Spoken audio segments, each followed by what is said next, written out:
President Joe Biden's early days in office were marked by a grim victory for the virus.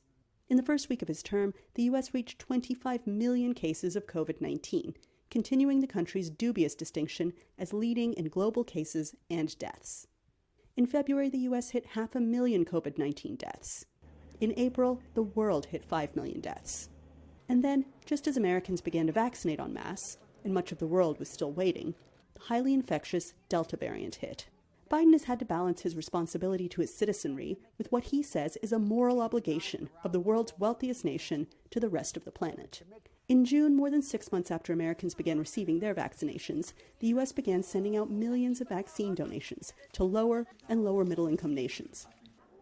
By September, Biden described the U.S. as the world's arsenal of vaccines, with pledges of more than 1 billion donated doses. And the United States is leading the world on vaccination donations.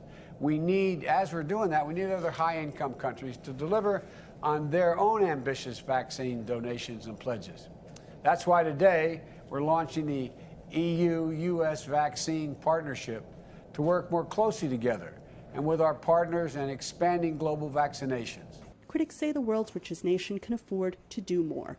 Some question why wealthy nations stockpiled millions of extra vaccine doses and why their citizens are getting booster shots when many around the world have yet to receive a first dose. What they have done very well is they have committed more vaccines to countries that need them. They have committed more funding to institutions to help deliver those vaccines and for the PPE and other responses that are needed.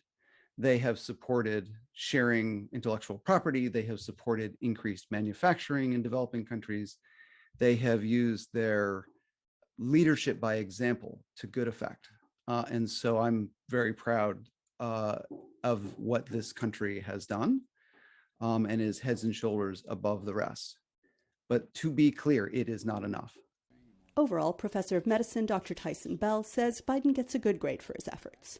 But there's plenty of room for improvement next year, he said. There are a few things that we need to do a better job of. The first is getting low vaccinated communities, encourage them to get vaccinated. The second is we need to do a better job of getting vaccine available in low and middle income countries. And the growing disparity is now, it's embarrassing at this point. We're 2 years into this and we still have continents like Africa that are at 10% fully vaccinated. There's no explanation for that and no defense.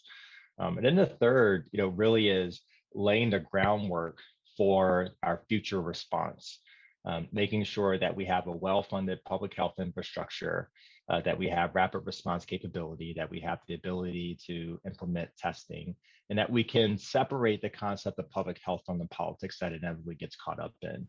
But he said, this virus is a hard worker. And as the new variants have shown, it is adaptable. That means it might be around for a while yet. I think COVID's going to be with us. What we have to do is get it to a point where it's not overwhelming hospitals. We have low hospitalizations. We have a manageable amount of deaths year to year. Sad to say it that way, but we need to be able to manage it. The best way to get there, Bell said, is for everyone to get vaccinated.